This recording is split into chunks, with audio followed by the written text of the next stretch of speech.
right, our live segment, we have Matt Dickson, who's a hypno-yogi, who's going to be presenting to us. Matt uses hypnotherapy, yoga, and subconscious reprogramming to help people break through fear and step into confidence. Oh, thank you. There we are. Through hypno in events and private sessions, you can come up, Matt, because we can get you a mic. He guides deep transformation using hypnotic language, breath work, and body awareness. Entrepreneurs and sales professionals turn to Matt to overcome fear of rising prices, making cold calls, and asking for money, rewiring their mindset for success with clarity and ease. So if you're thinking about applying for a loan for an SBA, Matt may be your perfect person to talk to. Matt, let me take this. Put that on. Yeah, Matt. And then you advance. How's everybody doing? Great. Good. Okay. Rewiring your inner script. Have you ever had this thought, I'm my own worst enemy? Yeah. And then you might think like, oh, I really need to change my mindset. Why would I be thinking this? Why would I be doing this? All these things, getting in my own way, self-sabotage, all these things. But what you're facing isn't a mindset, it's subconscious patterning. Anyway, so what I'm going to be talking about is essentially a version of self-hypnosis. And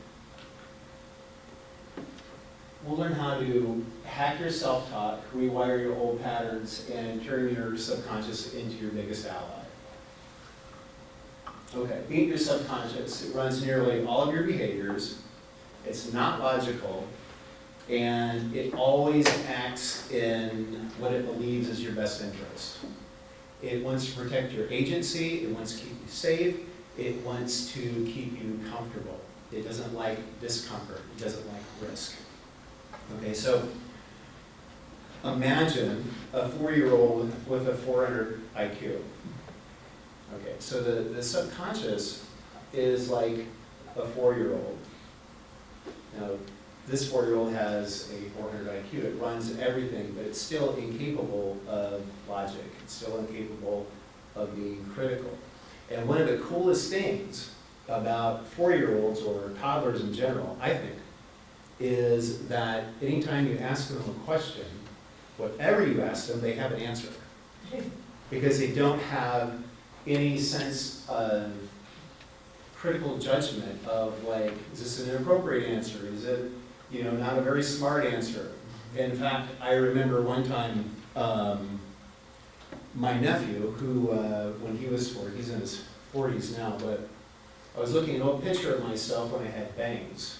And it was right about that time when I started to lose my hair.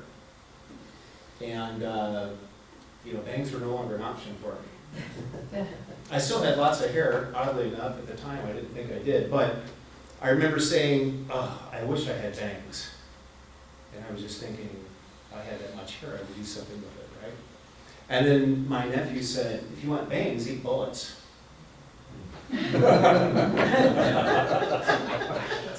Wasn't at all helpful, but that's like what the subconscious is like, okay? So a 4-year-old with a 400 IQ, if you've ever known a genius child, it's like an 8-cylinder engine in a 4-cylinder car. There's just something missing. You can tell there's a lot of horsepower there, right? Okay. Now entering your nervous system, your subconscious triggers fight, flight, or freeze. There's something else called fawn. Fawn is just like when you just surrender to dying and your mind kind of leaves your body and that kind of thing. But of course, in business, we don't like to think about that. Stress is the body reacting to the old instruction. So when something, if there's a fear response or there's a signal for fear, and The nervous system doesn't know the difference whether it's getting up and speaking in front of people or being chased by a German Shepherd. And then the physical response in the body, whatever that is, sweating, hives, all those things. It's the body reacting to an old instruction. So sabotage is protection in disguise. So your subconscious will keep you from taking risks, doing certain things to avoid fear, to avoid embarrassment. So my older brother was an amazing sculptor with regular old modeling clay. And I used to love to go into his room and see like the dragons and the knights and everything that he would construct with just regular old clay, individual fingers, helmets you could remove from the knights, swords, teeth in the dragons, and all this stuff. And he had an art teacher who encouraged him to enter this huge contest, and it fell off the table and smashed on the floor. That's what he said. My mom didn't buy it. She said, he was afraid. He destroyed it. So that's what the subconscious does. Dark, huh? Now, go back to, remember the 4-year-old with the 400 IQ, right? Feedback in your subconscious. Just like a 4-year-old loves attention and loves feedback, so does your subconscious. And it will take negative over silence. Drama trumps disconnection to the subconscious. So, you could think of like a person who is running late all the time. They're chronically late. And let's say they get there, they're either a minute late or like right on time. And to get someplace dead on time, you have to hurry. When you're hurrying, that's kind of exciting. You're zipping through traffic, you're taking chances, and then you roll in right on time, and then there's a reaction. People are like, oh, right on time, or oh, here we go again, or that kind of thing. So there's all that feedback going on, there's all that excitement, and then there's that self-talk of like, the person's like, yeah, I made it. You're like, I made it, this is great. The subconscious feels that win, even though the win is based in something that you could view as failure. Okay, now, juxtapose that from that person leaves on time to get there on time, they roll up, their boss says, you're on time, you're 10 minutes late as far as I'm concerned, I saw some nods, there's a lot of those people here, right? Y'all, yeah? And so you roll up like that, and there's no fanfare because the person's on time. There's no excitement getting there. And what could even be worse is, the inner dialogue be like, well, of course I got there on time. I'm a grown-up. I can't give myself credit for something I should have done. In fact, why can't I do, if I did this today, why didn't I do it the other day? I guess I'm just lazy. I just don't want it bad enough. I guess I'm a loser. God, I'm so stupid, That's where the negative stuff comes in, right? So, the drama, and if we know anybody who is always into something, they're always in drama. There's always someone they're beefing with or something like that. It's not my fault. I'm just here. But they, whatever, blah, blah, blah. We all know that person. That's excitement. And so the subconscious craves attention. It craves excitement. So imagine a child making breakfast for their mother on Mother's Day. And this is like a 5-year-old with a genius level IQ. And mom's in bed making the Cheerios, and the kid remembers like, oh, this is the right spoon. There's a teaspoon, there's a soup spoon, this is mommy's cereal spoon. She eats with this one. Does everything perfectly, sets the tray perfectly, and then realizes, oh, mommy loves sugar on her Cheerios, so I gotta put some sugar on it. So the kid opens the bag, because more is better, right? And we're not dealing with a critical thinker here. So the kid brings it upstairs, and then, you know, the mom can have one of three reactions. One could be like, the hell did you do this for? Look, I can't eat this. This is ridiculous. Come on. You know, that reaction. Or the reaction of like, oh, this is wonderful, and then just chokes it down, right? Then there could be the reaction of, whoa, look at you. You made breakfast. You did everything, most everything right, didn't you? You picked the right spoon. You know, grown-ups can't even do that. That is so good. You're so smart. And you know I like sugar, don't you? Yeah, I know you like sugar. Yeah, so about that sugar, you know, Mom uses a spoon. You just dump the whole bag. I can't eat this. This is, and you know what?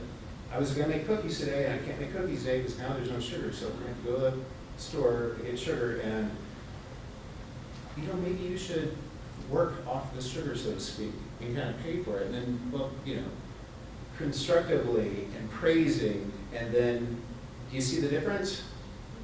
Okay. Great, now what? So how do you do that for yourself? Praise your subconscious mind. Praise your subconscious mind constantly, okay? Your subconscious is stubborn, it's sensitive. Speak to it like you would your favorite pet, a toddler, or a loyal friend. It responds to warmth, repetition, and celebration. Wow, so sorry. I didn't realize you're going to be here. Affirmations are about conditioning. This is more about self-hypnosis. And many people have trouble with affirmations because they say, I am successful, I am skinny, I am this, I am that. And they say, no, you're not. Not yet, you're not, you know. So, speak directly to your subconscious mind. Good job, subconscious mind. Great idea, subconscious mind. Yes, that's exactly what we want to happen. Well done, subconscious mind. Every time you get a good idea, every time you step down from a high step and you don't fall or lose your balance, praise your subconscious mind. Say, good job, clearing that balance, subconscious mind. You know, you almost fall and then keep your footing. Tell your subconscious mind, good job. Do it often. Do it a lot, like you would a puppy, like you would a toddler. Constant. Overpraise. And when you feel the praise in your body, lean into it, bathe in it, feel it, okay? Because, I say remember, but I didn't say this, the subconscious doesn't understand words, it understands feelings. So the reason when we do the negative self-talk, our body is reacting to the negative, the conflict of the no, I'm not, right? And it understands feelings and emotions. So when you feel it, lean into it and encourage it. Yeah, I feel that. That's what we want to feel. Do this often. And what happens is it's easier to praise someone else than it is yourself, right? If you say, good job, subconscious mind, not good job, state your name, then you're talking to someone else. The subconscious mind allows that in. And it creates a feeling, and you bathe in the feeling, and then it gets used to feeling good, and it will show you good things. Remember, you're not lazy. Your subconscious mind loves praise. Give it what it wants. You're not broken. Your subconscious mind is listening. Talk nice to it. Any questions?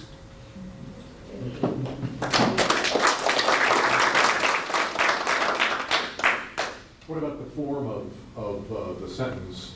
If you go back a couple of slides, the form of the sentence to, let's see, there, let's see, there we go, to the ditch the affirmations. There you go. Speak to the subconscious mind. Good job. Great idea. Yes. So how do you address the subconscious mind? You said just like that. Good job, subconscious mind. As subconscious mind. Yes. All right. Mm-hmm. That's how you name this. You name this subconscious mind. That's what I do. That's what I do. And do what resonates for you. Right. Yeah. So you name it if you want. Name it. Okay. Name my name, for example. You could. Good job, Bill. Yeah. If that takes a third person out of it. That takes the disassociation out of it a little bit. Actually a lot of it. But William? But the idea is to William. Yeah. That's really good. What? That's really good. If you had a mentor in your past that said, Good job, William, William." you were doing a good job, that's an excellent idea. Okay. Yeah. What's your middle name? What's the difference between self-praise and affirmations? I mean, you say don't use affirmations. I did not say don't use affirmation. Affirmation is about conditioning. And many times people fail with affirmations because they don't believe what they're saying. And so the self-praise is just, if you can praise yourself and feel it, good. Think of this as a hack, you know, as a way to get in. Some people frankly don't need a hack when it comes to self-praise. Yeah, Bob.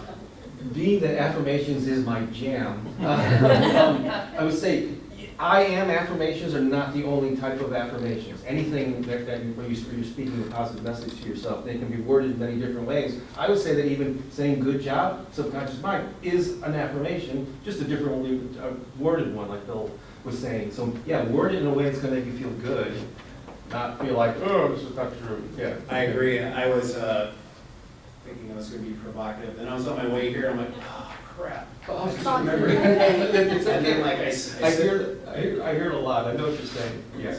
I do think it makes sense, though. I mean, like, I coach a lot around negative thought, you know, kind of reprocessing, right? And we usually name the bitch that's on your shoulder saying all the negative things, right? So why not, like, take the, you know, evil and angel or whatever and name the angel, right? Whether it's subconscious mind or you do it, you know, whatever. It's also, it yeah. separates it from you, because at the end of the day, you are not your thoughts.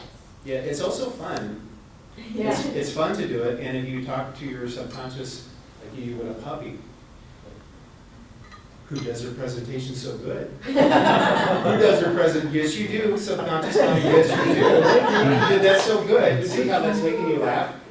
Yeah. Lean into that. That's part of it. Remember, this it's a child, you know, and like in subconscious work, it's not you don't show up with you know, bullet points. But if you want to work with a 4-year-old, you know, because sometimes you got to get on the floor with them and you know, bring their toys into it and that type of thing. So that's kind of what's happening here. It's just being childlike and being playful.